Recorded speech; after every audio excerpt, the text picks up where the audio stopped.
Okay, class. So, just to recap, we've already watched, for our introduction, an excerpt of the I Have a Dream speech given by Dr. Martin Luther King. We kind of highlighted, like we've done in the past, some main themes and key points that he had about it. And now I want you to take a look at what I have on the screen here. We're going to read it out. I'm going to read it to you right now. It says, "The Negro still is not free. The life of the Negro is still sadly crippled. 100 years later, the Negro is still languished. But we refuse to come to believe the Bank of Justice is bankrupt. We've come to demand the riches of freedom and the security of justice." Can anyone tell me what this poem is from? Has anyone heard this poem before? Now, if you say no, that's completely understandable because this is a poem I've just created.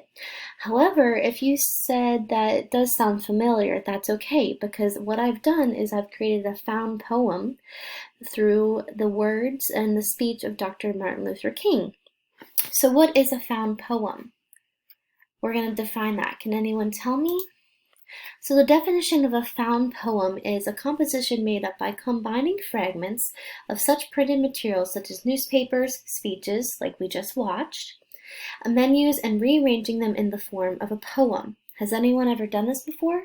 You may have seen this done before through social media where people like to black out certain things and use Sharpie and black out words to make their own poem.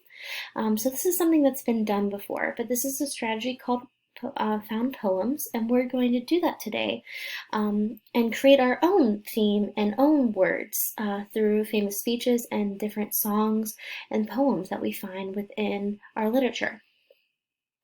So the process of found poems is not as hard as it seems.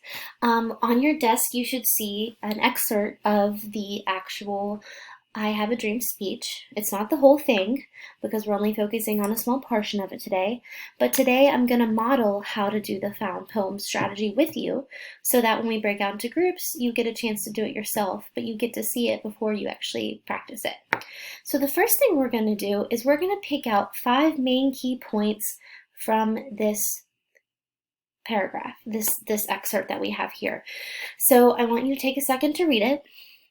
And I want you to highlight, use a highlighter, I want you to highlight 5 main key points that you found throughout this excerpt that you think are important.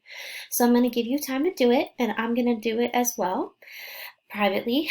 And then we're going to come back and reflect together, and we're going to pick out 5 main key points together. So I'm going to give you a chance to do that. For a few different key points that everyone decided was important from this passage, although the whole speech itself is important. The 5 main key themes that we've kind of seen throughout this are 5 main points that we want to get across. And here's what we have. We have the 5 scores years ago, a great American in whose symbolic shadow we stand today signed the Emancipation Proclamation. But 100 years later, the Negro is still not free. 100 years later, the life of the Negro is sadly crippled by the manacles of segregation and chains of discrimination. 100 years later, the Negro lives in a lonely island of poverty in midst of a vast ocean of material prosperity. 100 years later, the Negro is still languished in the corners of American society.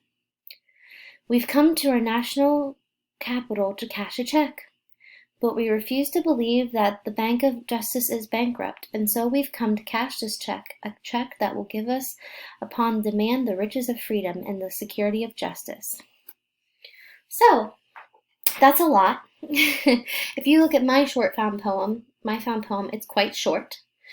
So this is only step 1 of the process. So highlighting some 5 main key points that you see within the poem.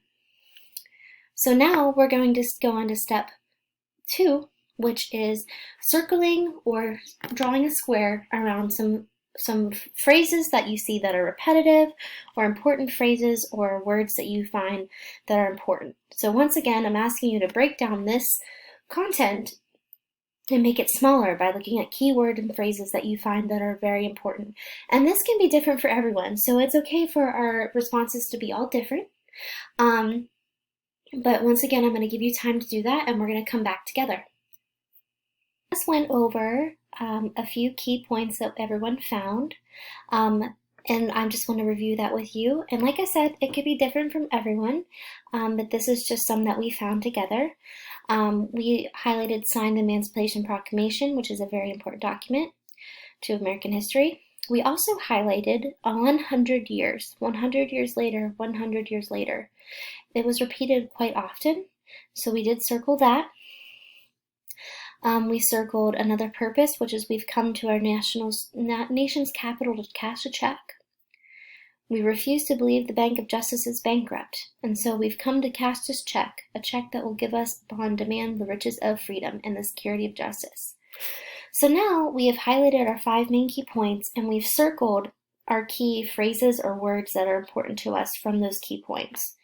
So now what you're going to do is you're going to take all of the ones that you've highlighted and put them into another document and get rid of all the rest of the content in front of you to help you limit it down to get in the visual. So we're going to do that on another page. Long excerpt that we have, because we repeated that we did the 5 main key points and we highlighted some key phrases, this is what we have now. And this is really the core content of your found poem. So I want your poem to be about 5 lines long.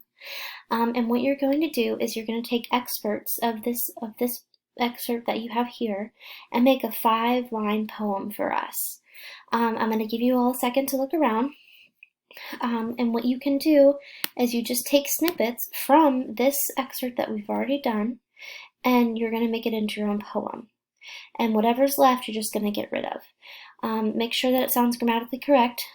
Try not to add any extra words unless you absolutely have to. And we're going to come back and look at that together. So we have gone ahead and we've all separately broken that down more. And this is the poem I came up with. It's about 1, 2, 3, 4, 5, 6, 7 lines. As you can tell, it's definitely from the I Have a Dream speech, but it's separate. It has its own, it's highlighting a key point from the speech, but it's a separate entity and it's made its own form at this point. And the only word I've added was to, which I put in parentheses here for us today. So that's how you do found poetry. And now, one second. And now you are going to work in groups of 4, and you are going to take Maya Angelou's Still I Rise, this is just a picture of it, the Still I Rise poem, and you are going to annotate that together and practice the found poetry process together. And we're going to come back together and see what results you have. And remember that it's okay that if all of your found poems don't sound the same. That's the whole point, is you're taking an original context and creating your own process.